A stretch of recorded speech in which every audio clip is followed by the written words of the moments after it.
Welcome to Real Talk, where we talk about the latest street events and topics that are occurring within the streets of London. The real and only place you can come to find the truth about what's happening out here. Today we've got another special guest. Just want to thank you for being on our show. And today's topic really and discussions about being fresh home, fresh out of jail. We've just touched road and just talk to us, my brother, about what it was like. You know, some advice for young people that are on their way to go in prison and just your overall experience, my bro. Come on, fam. It's not fun, fam. Man just came out of jail. Every day there would be scraps. Every single fucking day, fam. Obviously, first time I went in, man had a scrap with his suit. Bare chat and verb. But when I bucked into this suit, this guy was shivering. Mother's life. Then all the man them had me patterned. Man was bunning up weed in there, using the fucking fuses and the kettles. It's all mad. I'm telling you, if you have pot noodle sandwich, you're living it there. Come on, fam. So it's real greasy, man. That's some real greasy man, lifestyle. They're there for murder. People are there for 19 years doing life. They're on some madness. Like, obviously a lot of people go to prison and they end up doing life and they end up being in that position where they look back and think, why did I do this? What could I have done different? Do you feel that prison's a system and it's a trap, or do you feel it can be avoided? It can be avoided, but it's your choice, innit? It's either you choose this way, you choose the right way, or this lifestyle, innit? Yeah, but obviously, people do like. Obviously there is people there, innit? Wait, what did you ask me again before? Like people getting, like, just talk about your experience of being in there, things you saw. I was with the youth next door to me, innit? My man got hot watered right in front of me, fam. It was madness. He had bandages all over his head. It was a madness. My man's got scars for life. It's peak.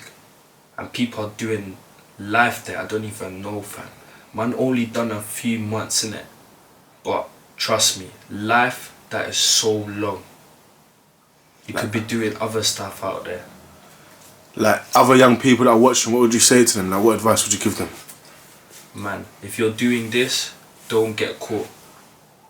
And if you guys think this is cool, nah, it isn't. You ain't ready for this. I'm telling you. Once you're in jail, people find out who they really are. I'm telling you. People saying, oh, the man them's got their back. I'm telling you. People inside here, none of their brethren are calling them. It's only their mums calling them. It's peak out there, man. That's real talk that you talk about, you lose contact, and that's what happens. So many people feel that this person's real and this person's there for them, but then when the situation comes where that realness is tested, they fold and they're not actually as real as you thought they were. How did it make you feel being away from your family? It's stressing, innit? Every single day, like not seeing my Marjay's face. It's peak, man. It's peak. And do you feel that more police officers on the streets would help? I don't think so. Because not a lot of people nowadays like police. They're not really helpful or resourceful. And why do you feel they're not resourceful or helpful? And which ways are they unhelpful? Is it communication? Is it interactions? It's the interaction. Every single day I walk past the high road, every single day feds stop and search me. I've had enough of this.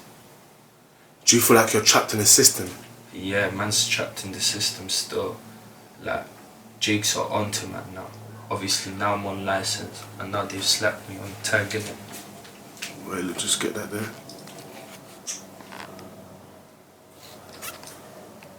So what's that there on your ankle? It's a tag. And how long is that on for? For a year. For a whole year? Yeah, 70. Do you feel that police target young people, and specifically young people coming from ethnic minority communities? I think they stereotype people. Cause every single time I see feds stopping people, it's normally people who are wearing black hoodies, wearing trackies. That's it. You don't know who's a drug dealer out there. You don't know who's a criminal out here. They could dress in any clothes. You can't discriminate us like that.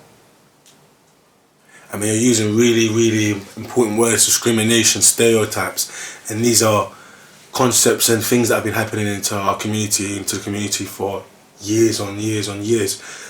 We've spoken about solutions and possible ways of things changing. We've spoken about it so much that I don't feel that it's actually going to possibly be able to happen that way, because we've been speaking about it, not seeing enough action. Do you feel change is actually possible? Not really. I don't think there is. Do you think things are going to get worse in London or better? I think they're gonna get worse. Every single day there's people dying. And I'm telling you, the people I was sitting with, half these crimes don't even get reported on the news. There's so many murders going on every single day, but people don't really know about it. It's crazy out here, man. And could you lastly just tell us your age? Obviously, man, 16, innit? Just turned 16? This for young. When did you turn 16? Was it recently? Recently. Yeah. Yeah. So you're only 16? Yeah. Thank you.